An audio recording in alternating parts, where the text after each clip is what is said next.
Hello बच्चों। तो चलिए आज आप लोग के बीच 10th क्लास का जो है पाठ 1 और पाठ 2 सब्जेक्ट विज्ञान का ऑब्जेक्टिव क्वेश्चन जो है 50 से प्लस हम लोग क्वेश्चन यहाँ पर पढ़ने वाले हैं। ठीक है, तो सभी लोग क्वेश्चन को जो है अच्छे से पढ़ेंगे और क्वेश्चन का उत्तर देने का कोशिश करेंगे। ठीक है ना। तो चलिए हम लोग शुरुआत करते हैं। देखिए, ये रहा पहला क्वेश्चन। दिया गया है रासायनिक अभिक्रिया में सबसे पहले क्या होता है। ए में है बंधन टूटते हैं, बी में है बंधन बनते हैं, सी में है कोई परिवर्तन नहीं और डी में है रंग बदलता है। जल्दी से अपना आंसर जो है कमेंट्स में बताइए। चलिए अब हम लोग जानते हैं आंसर क्या है। तो राइट आंसर हो जाएगा बंधन बनते हैं। सबसे पहले क्या होता है रासायनिक अभिक्रिया में, बंधन बनते हैं। ठीक है ना। चलिए नेक्स्ट प्रश्न की ओर आगे बढ़ते हैं हम लोग। अगला प्रश्न है जिंक प्लस सल्फ्यूरिक अम्ल मिल करके जो है अभिक्रिया करके क्या बनाता है। ऑप्शन ए में है zinc sulphate plus hydrogen, B में है जिंक ऑक्साइड प्लस जल और सी में है जिंक सल्फाइड प्लस ऑक्सीजन, यानी कि जो वायु कह सकते हैं हम लोग, और डी में है जिंक हाइड्रोक्साइड। तो चलिए राइट आंसर जल्दी से आप लोग कमेंट्स कीजिए। राइट आंसर हो जाएगा जिंक सल्फेट प्लस हाइड्रोजन। ठीक है ना। चलिए आगे हम लोग प्रश्न को बढ़ाते हैं। देखिए आगे प्रश्न है कैल्शियम ऑक्साइड प्लस जल मिल करके किस चीज़ का निर्माण करते हैं। देखिए कैल्शियम ऑक्साइड जो है ना, ये होता है बिना बुझा हुआ चूना। ठीक है, और जब इसमें जल मिलाएंगे तो क्या हो जाएगा, बुझा हुआ चूना। तो राइट आंसर क्या हो जाएगा, option A calcium oxide, calcium hydro oxide. ठीक है, चलिए आगे प्रश्न की ओर हम लोग बढ़ते हैं। आगे प्रश्न है रासायनिक समीकरण में ए क्यू का क्या अर्थ होता है। तो जैसा कि आप लोग के पीछे अध्याय में जो पीछे आप लोग क्लास पढ़ रहे थे तो उसमें बता दिया गया है। ए क्यू मतलब होता है जो है जलीय विलयन होता है, मतलब जल में कुछ घुला हुआ होता है। ठीक है ना। तो ऑप्शन सी में जो कि दिया गया है, ठीक है ना, तो जलीय विलयन हो जाएगा। चलिए अगला नंबर हम लोग देखते हैं प्रश्न को। अगला प्रश्न है अभिक्रिया में समीकरण संतुलित करने का उद्देश्य है। अभिक्रिया में संतुलित क्यों हम लोग किस उद्देश्य से करते हैं। ठीक है ना। तो ये जो हम लोग करते हैं द्रव्यमान संरक्षण के नियम के अनुसार करते हैं। किसके अनुसार, द्रव्यमान संरक्षण के नियम के अनुसार। ठीक है ना। चलिए आगे प्रश्न को हम लोग देखते हैं। आगे प्रश्न है फेरस प्लस कॉपर सल्फेट जो है अभिक्रिया करके क्या बनाता है। तो देखिए फेरस जो है ज़्यादा अभिक्रियाशील है कॉपर से। ठीक है ना। तो कॉपर को क्या कर देगा, फेरस विस्थापित कर देगा। अब बन जाएगा कॉपर सल्फेट प्लस जो है अलग में, और copper sulphate sorry ferrous sulphate बन जाएगा और कॉपर अलग हो जाएगा, जो कि ऑप्शन नंबर ए में दिया गया है। ठीक है बच्चा। चलो आगे प्रश्न हम लोग देखते हैं।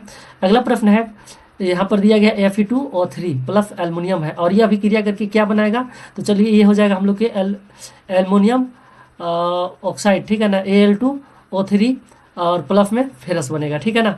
नेक्स्ट प्रश्न हम लोग देखते हैं अगला नंबर। अगला प्रश्न है ऑक्सीकरण में क्या होता है।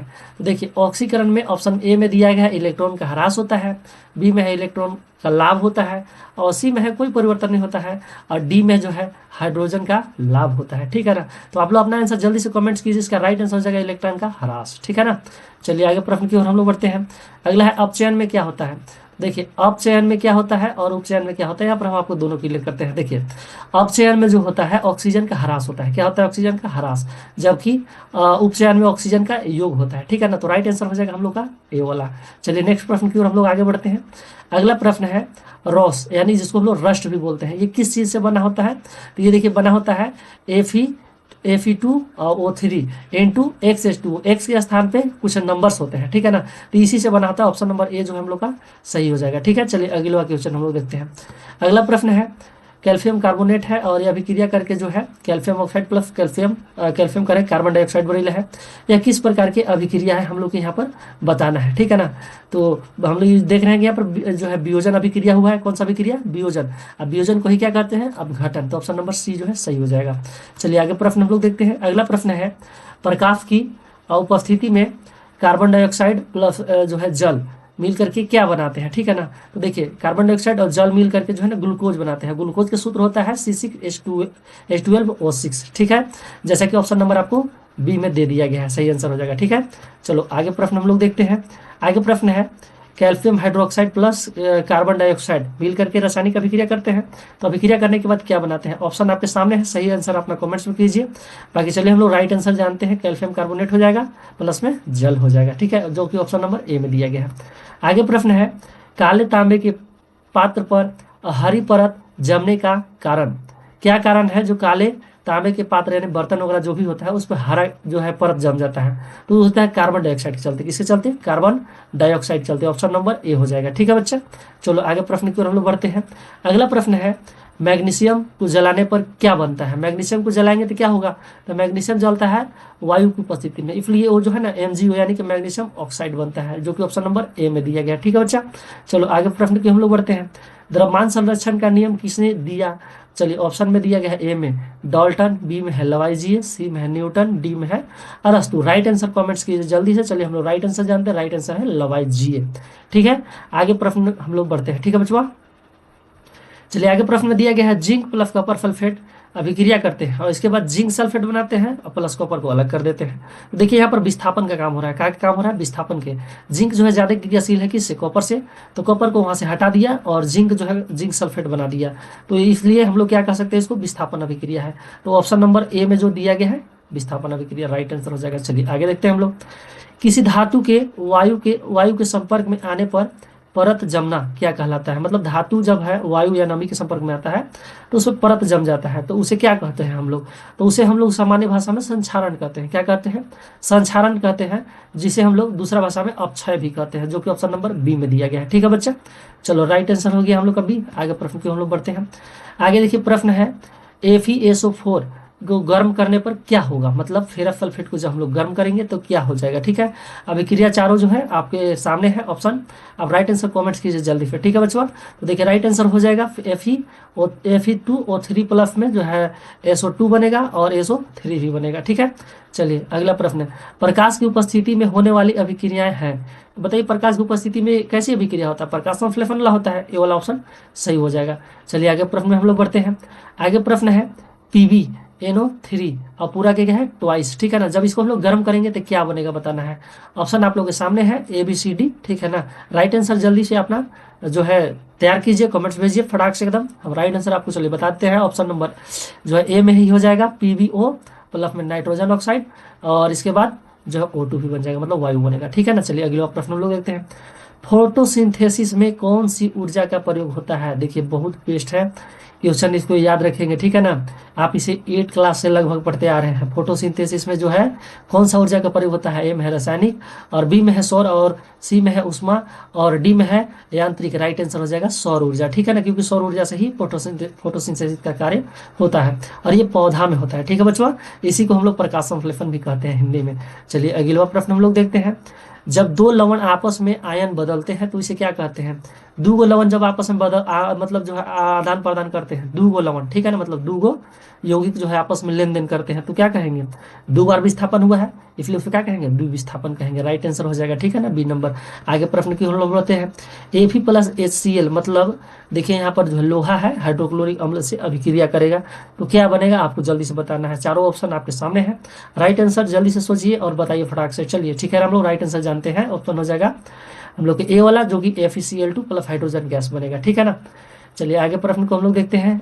आगे प्रश्न है निम्नलिखित में से कौन सा एक अपचायक है? अपचायक बताना है। ठीक है ना, तो ए में है हाइड्रोजन और बी में है ऑक्सीजन और सी में है क्लोरीन और डी में है कार्बन डाइऑक्साइड। जल्दी से अपना आंसर कमेंट्स कीजिए, इससे हो जाएगा हम लोग का जो है अपचायक। ठीक है ना, हाइड्रोजन हो जाएगा। क्या हो जाएगा? हाइड्रोजन। ठीक है बच्चा, अपचायक की बात कर रहा है। अपचायक में क्या होता है? हाइड्रोजन का योग होता है। ठीक है ना, इसलिए अपचायक में हाइड्रोजन हो जाएगा। चलिए नेक्स्ट प्रश्न हम लोग देखते हैं। अगला प्रश्न है जो भी है वो अम्ल और क्षार एवं लवण से पाठ 2 से है। ठीक है ना, कि हम लोग पीछे जो है प्रश्न पढ़ रहे थे वो पाठ 1 से था, अब हम लोग पाठ 2 से पढ़ने वाले हैं। देखिए पहला प्रश्न है HCl का स्वाद कैसा होता है? HCl देखिए अम्ल है और अम्ल का स्वाद कैसा होता है? खट्टा। ए वाला ऑप्शन सही हो जाएगा। ठीक है बच्चों, चलिए आगे प्रश्न की ओर हम लोग बढ़ते हैं।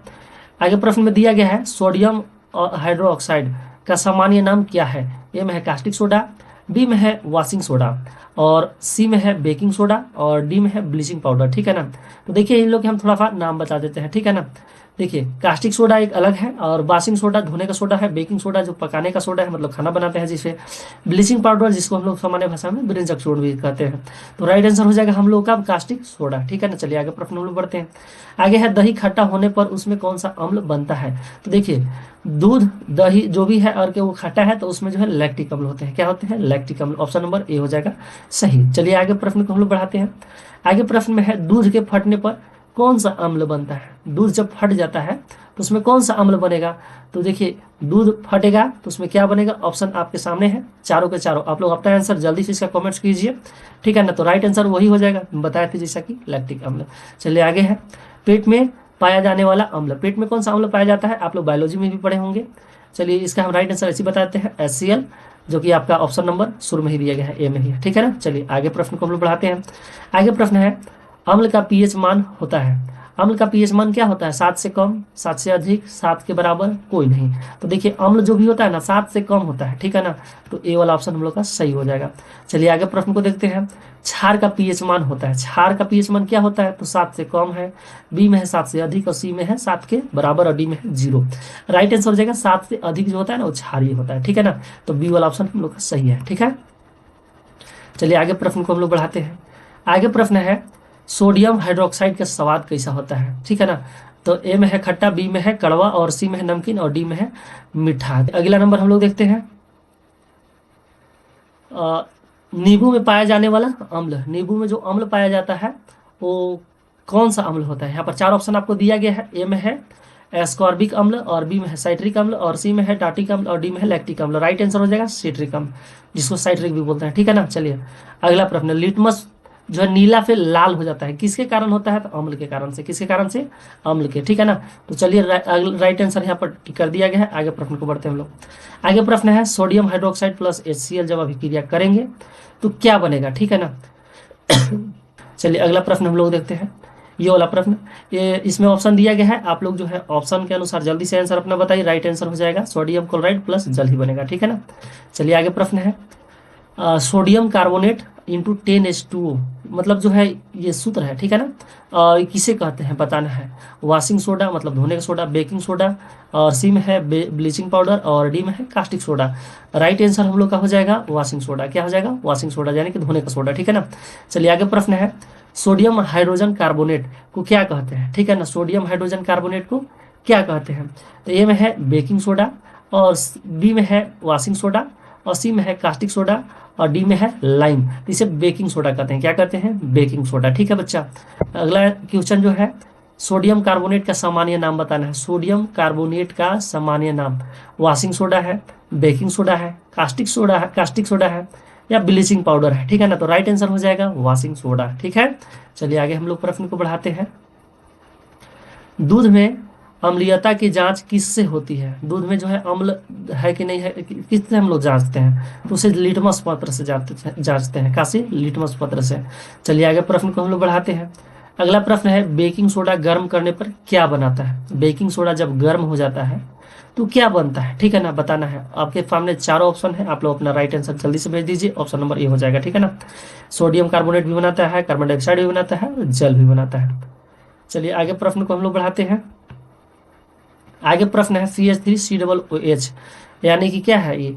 मेथेनोइक अम्ल है। क्या है? मेथेनोइक अम्ल है। और ये जो है इसका सामान्य नाम बताना है, तो ये होता है सिरका में। काम होता है सिरका में। ए वाला ऑप्शन सही हो जाएगा। चलिए आगे प्रश्न है, दंत क्षय का मुख्य कारण क्या होता है? मतलब दांत जो है ना टूटता का है, दंत क्षय का मतलब जो दांतवा किसके कारण से टूटता है? तो दांत जो टूटता है वो लैक्टिक अम्ल के चलते टूटता है। किसके चलते? लैक्टिक अम्ल के चलते, ठीक है ना। चलिए आगे प्रश्न को हम लोग देखते हैं।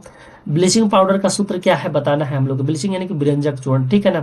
तो आपका ऑप्शन नंबर ए में दिया गया है कैल्शियम ऑक्सीक्लोराइड। राइट आंसर है यही, ठीक है ना। चलिए आगे प्रश्न को हम लोग बढ़ाते हैं।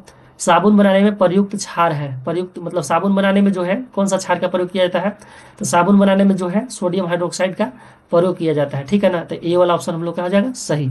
यही जो क्षार है इसी का पूछा गया था ऊपर कि ये जो है स्वाद कैसा होता है, तो ये जो है कड़वा स्वाद होता है, ठीक है ना। ऊपर मिस्टेक से हम थोड़ा खट्टा बता दिए थे शायद। राइट आंसर जो है उसका कड़वा है, ठीक है। चलिए आगे बढ़ते हैं। आगे है, हाइड्रोजन सल्फेट को क्या कहा जाता है? तो हाइड्रोजन सल्फेट को ए में है दिया गया रसायनों का राजा, बी में है रसायनों की रानी, और सी में है दूध का अम्ल, और डी में है लवण। तो राइट आंसर हो जाएगा रसायनों का राजा। आगे प्रश्न हम लोग देखते हैं। हाइड्रोजन मतलब जो हाइड्रोजन नाइट्रेट जो है सामान्य नाम बताना है इसका, ठीक है ना, जिसे हम लोग नाइट्रिक अम्ल भी कहते हैं। तो जो कि हम नाम पकड़ दिए हैं, जो कि ऑप्शन नंबर ए में ही है, ठीक है ना, नाइट्रिक अम्ल। चलिए आगे प्रश्न को हम लोग बढ़ाते हैं। आगे प्रश्न है, पीएच पैमाना किसने दिया? ए में है सोरे नसन, ठीक है ना, बी में है डॉल्टन, सी में है लवाइजी, और डी में है न्यूटन। तो इसको दिए हैं सोरे नसन। ठीक है ना, चलिए आगे हम लोग बढ़ते हैं। आगे है अचार में कौन सा अम्ल पाया जाता है? ए में है एसिटिक, बी में है लैक्टिक, और सी में है टार्ट्रिक, और डी में है सिट्रिक। तो राइट आंसर अपना कमेंट्स कीजिए फटाक से एकदम। राइट आंसर हो जाएगा एसिटिक अम्ल। ठीक है, अगला प्रश्न है नीम की पत्तियां का रस कैसा होता है? तो आप सभी लोग खाए होंगे कभी ना कभी, दातुन किए होंगे तो भी पता होगा, कड़वा होता है। ये वाला ऑप्शन सही हो जाएगा। ठीक है, चलिए यहीं पे हम लोग का जो है प्रश्न खत्म होता है। तो मिलते हैं हम लोग बच्चा नेक्स्ट वीडियो में।